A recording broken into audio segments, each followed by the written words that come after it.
Olá, bem-vindo ao meu canal, eu sou o Nelson Araújo e hoje estaremos falando sobre como proteger nossos filhos do bullying. Está comigo hoje o meu amigo Sidney Araújo para compartilharmos esse tema. Obrigado, Nelson, mais uma vez pelo convite. Acho que é a terceira vez, né, que eu fui convidado, né, a participar desse momento. E é uma honra muito grande estar participando desse canal e de tudo que você vai compartilhar conosco hoje. Já iniciando uma pergunta do tema que você nos passou, eu gostaria de saber como blindar as emoções dos nossos filhos contra o bullying. Tá. Sidney, há alguns segredos que nós temos que descobrir de como tratar o nosso filho em casa. Tá?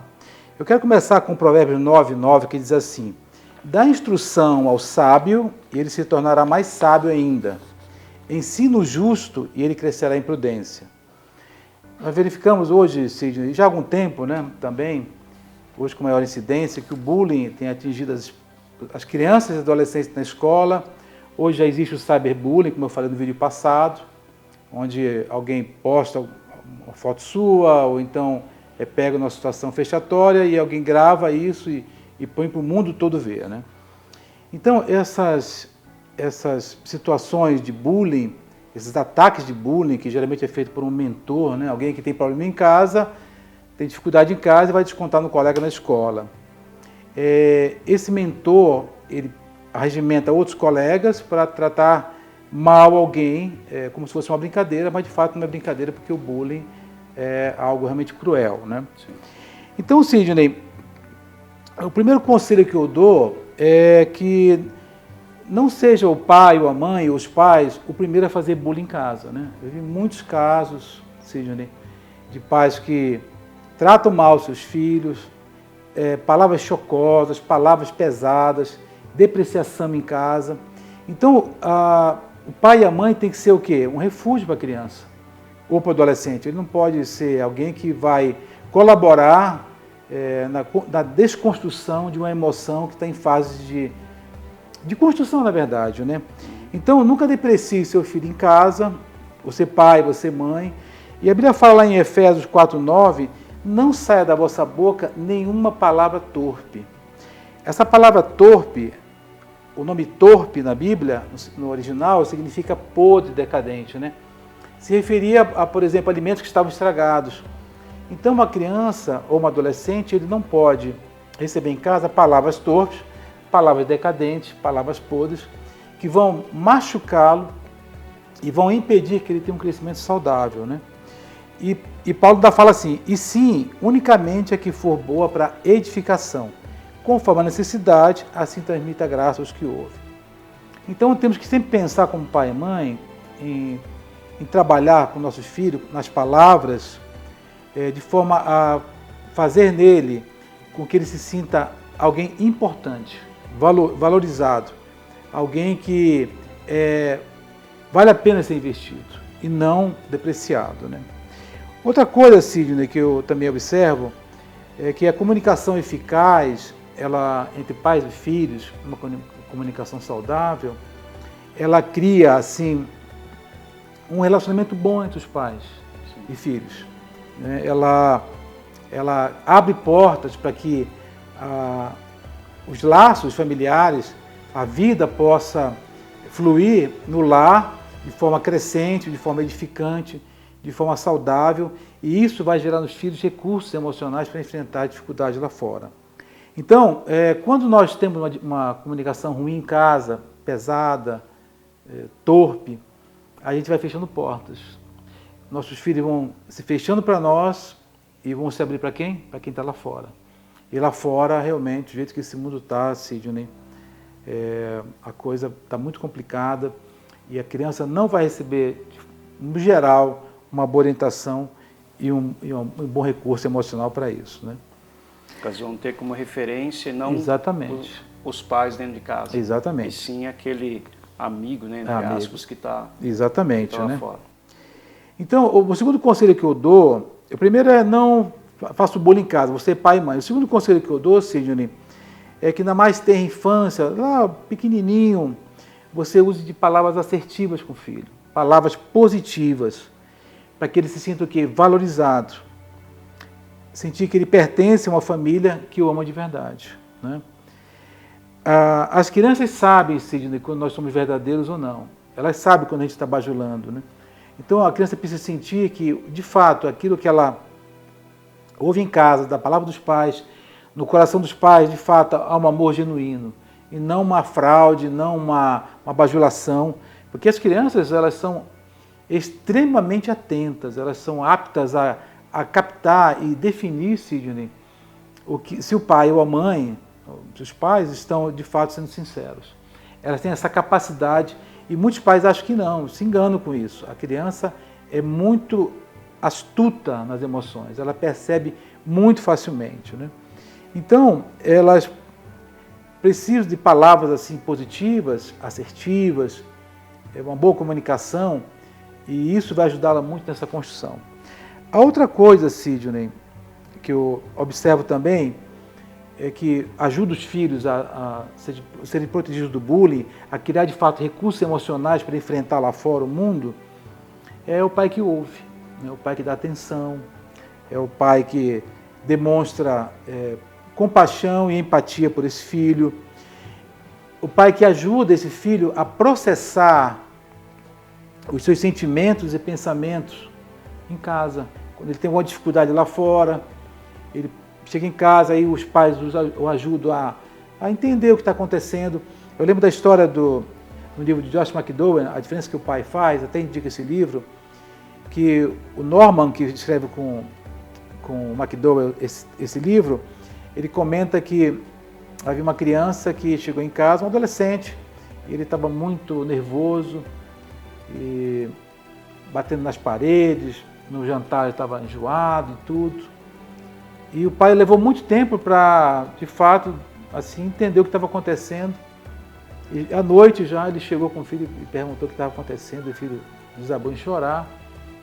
E o filho falou, olha, eu tive uma dificuldade no colégio, com o professor. E por ser adolescente, e uma coisa, o adolescente, a criança é muito vulnerável, Sidney. Ele não conseguia processar esse embate, esse conflito com o professor, e isso deixou ele muito entristecido. Ele chegou em casa batendo nas coisas e nervoso. Aí o pai até se arrependeu de não tê-lo assim atendido e perguntado. Não foi aquele pai que ouviu, foi um pai assim que demorou muito. Então, os nossos filhos chegam em casa, Sidney, machucados, a gente tem que ser meio antenado com eles, né? Porque senão eles vão acumulando frustrações, acumulando tristezas, e as portas da comunicação se fecham. E quando isso acontece, aí nós perdemos nosso filho, nossa filha, tá? A gente tem que ter, além da comunicação assertiva, a gente tem que ter a escutativa, né? Exatamente. Porque muitas vezes a gente não finge que está escutando, como você falou, às vezes a gente não observa que nossos filhos, né, eles nos conhecem muito mais do que nós mesmos, né? Com certeza. Porque né? muitas vezes eles estão prestando atenção em tudo, né? Exatamente. Então, né? se nós não tivermos a escuta ativa, né, ou seja, ter um tempo de escutar e de repente de se comunicar de uma forma correta, a gente pode estar jogando nossos filhos realmente para o mundo, né? Exatamente. E uma coisa, os filhos, Sidney, eles precisam entender, compreender e sentir que em casa há um lugar de refúgio, há um lugar de restauração, há um lugar de consolo, há um lugar de força, um lugar de crescimento, de acolhimento. E se ele não percebe isso, não sente isso desde pequenininho, ele vai começar a escapar, né? Aí a consequência é danosa, né? Outra coisa, Sidney, um quarto conselho que eu posso dar é de investir tempo de qualidade com os filhos, tá? Josh McDowell fala que a maioria das crianças, uma parte delas, equaciona o amor com o tempo. Quando o filho percebe que o pai dá tempo para ele de qualidade, tá? E não, por exemplo, como eu já vi, né? Eu estava no restaurante uma vez e tinha um casal, uma criança, o casal estava almoçando e a criança correndo de um lado para o outro e os pais no celular. Né? Que tipo de qualidade é esse? Então, não terceirize esse tempo de qualidade para um celular, para uma rede social, para uma mídia. dê atenção para ele, leve para um parque a criança, brinque de bicicleta com ele, jogue bola com ele se for menino, enfim. A minha filha, por exemplo, a Ana Carolina, quando criança, a gente apagava a luz do apartamento e brincava de esconde-esconde. Engraçado que ela sempre se escondia no mesmo lugar, né? Porque era criança. Mas eu fazia a brincadeira com a mentalidade dela, com a linguagem dela. E uma coisa importante, você tem que ter a linguagem da criança, você não pode tratá-la como se fosse um adulto, né? E ter com ela uma linguagem de adulto, você tem que ter a linguagem de criança. Isso é muito importante, né? Hoje em dia com as mídias, né, as redes sociais, a gente não tem mais esse tempo de qualidade realmente, né? Normalmente é cada um no seu canto e não tem no diálogo, né? Parece que o diálogo pode fluir muito melhor se for através de passando mensagem um com o outro, né? Porque você não consegue puxar a atenção do seu filho hoje. E eu lembro que, abrindo um parênteses, eu lembro que nessa semana eu ainda estava conversando com a minha irmã, que ela estava falando que meu sobrinho, em menos de 15 dias, pegou gripe 2 vezes. Eu falei, puxa, mas ele não tem, no caso, imunidade, né? Sim. Por quê? Porque ele passa o dia inteiro no computador. Da escola para casa, em casa ele não sai jogar bola, a não sei quando ela sai para poder caminhar. Eu falei, mas ele precisa colocar o pé no chão, colocar o pé na terra, como a gente fazia antes, né? Colocar o pé na terra, precisa sair, jogar bola. Eu falei, mas ele não gosta de jogar bola. Eu falei, mas ele não teve essa vivência, né? Agora, me lembra, você falando da tua filha, eu lembro que com os meus filhos eu também brincava, né? Com os meus, eu tenho 3, né? 2 meninos e uma menina. Então, com eles eu brincava também. E a minha filha, o que ela mais gostava de fazer, e ela hoje com 16 anos, hoje ela não faz mais, mas até uns 2, 3 anos atrás ela fazia cabana, né? Pegava um lençol, montava cabana para poder brincar com as amigas também. Ou seja, ela puxou tudo aquilo que a gente fazia com ela, tanto da brincadeira do esconde-esconde que você falou, né? Como pegar um lençol, um simples lençol e fazer uma cabana, né? Justamente, né? E o que eu comentei também com a minha irmã, que eu falei, você precisa fazer o seguinte, tira ele para fora de casa, não só o caminhar é bom, mas faz um piquenique, né? Vai num parque, ela mora próximo a um parque muito bonito aqui em Curitiba. E eu falo, vai num parque, estende uma toalha, faz um piquenique com ele. Perfeito. Tem que estar ao ar livre, né, realmente. Eu acho que com isso a gente consegue dar essa atenção, como você bem falou. Exatamente. E a gente consegue ter um tempo de qualidade e também trazendo para a comunicação, né? Exatamente. Acho que é um bom tempo de comunicação. E uma coisa, Sidney, o pai e a mãe não podem usar esse tempo com o filho dando sermões, entendeu? Sai com o filho para um parque, começa a dar sermão, começa a denegrir a criança, a criticar a criança, isso vai redundar em fracasso no relacionamento, né? Então, precisamos ter esse tempo e esse cuidado com eles também, né? Temos que otimizar esse tempo, torná-lo agradável, assim, fazer com que ele possa realmente ser feliz, se sentir feliz, amado, né? Outra coisa, Sidney, um outro conselho, o 5º conselho que eu dou é gerar no filho um sentimento de competência. Quando um pai provoca bullying no filho, faz bullying no filho em casa, usa palavras negativas, torpes, né, decadentes, podres, né, como é o significado no grego, essa criança ela nunca vai crescer se sentindo competente. Então toda criança ela tem o desejo de acertar, ela tem o desejo de se dar bem, ser reconhecida. Então, como pais, nós somos fundamentais nisso. Você pai, você mãe, é fundamental nisso. E se seu filho fracassar nessa questão da autoimagem, né, e da autoestima, a culpa é nossa, a culpa é sua. Tá? Então, precisamos, como pais e mães, construir esse sentimento de competência, né, nos filhos. Por exemplo, muitos adultos, Sidney, eles medem a capacidade da criança pelos padrões adultos. Não se pode medir a capacidade de uma criança pelos padrões adultos. Por exemplo, você pede para um filho lavar um carro, né? Uma atividade para ele.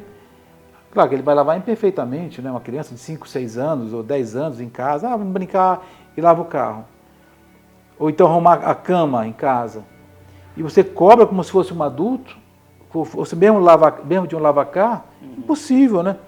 O que essa criança vai sentir? Ela vai sentir que é um grande incompetente. E às vezes, Cid, aliás, na maioria das vezes, muitos filhos já saem de casa com esse sentimento de incompetência desconstruído na sua autoimagem. O que é autoimagem? É como a pessoa se vê, né? E autoestima, o valor que ela dá para ela. Então a criança vai crescendo com uma autoimagem negativa, uma autoestima muito baixa. Sem valor. Sem valor. Então ele já começa um derrotado na vida. Você quer um derrotado na vida do seu filho? Um sentimento de derrota, que ele seja um grande derrotado emocionalmente? É só praticar isso que eu estou falando, de depreciá-lo, cobrar dele padrões adultos, quando ele é criança ainda. Então isso de fato é uma coisa que a gente tem que cuidar, né? Então, muitos pais também esperam de seus filhos que eles sejam competentes sem treinamento. Né? Sem treinamento. Tem que treinar o filho. E uma coisa, Sidney, e você que está nos vendo, se você não trabalhar com cuidado isso, de forma muito zelosa, você vai ter um filho fracassado. Né? Ninguém tem filho para ser um fracasso lá fora. Sim. Os filhos têm que ser sucesso. Né? Eles são como flecha, como diz a Bíblia. Né? Joshua McDowell também fala o seguinte, né, que a autoimagem estabelece os nossos limites na vida e não podemos nos ir ultrapassando deles. Há uma frase também do Dr. Paul Meyer que ele diz o seguinte, que a falta de autoestima é a base da maioria dos problemas psicológicos. Vou repetir. A falta de autoestima é a base da maioria dos problemas psicológicos. Então, Sidney, uma criança que tem autoestima baixa, ela terá muitos problemas psicológicos, muitos. É a base. O que fazemos? Temos palavras assertivas, não fazemos bullying em casa, dar a ele sentimentos de competência, treiná-lo, qualquer iniciativa que ele tenha, elogiar. Né? Elogiar sempre. Eu aprendi com a psicóloga Batista algo muito interessante, que para cada uma repreensão, 50 elogios. Já falei isso em vídeos passados, né? Mas é um conselho muito sábio. Sim. Uma repreensão, 50 elogios. Então, tenha palavras assertivas, ajude seu filho, ore pelas emoções dele. Ore para que Deus dê a ele recursos emocionais para enfrentar o mundo lá fora. Foi o que aconteceu com Jacó. Jacó pode ter errado com os outros filhos, mas com José ele acertou. Ele investiu pesado no filho, tanto emocionalmente quanto espiritualmente. Isso deu a José recursos emocionais para enfrentar os 13 anos de muito cativeiro, de muita injustiça, até se tornar o primeiro-ministro do Egito. Que Deus possa te abençoar com essa mensagem e que você possa praticar isso e ter filhos para o sucesso e não para o fracasso. Deus te abençoe.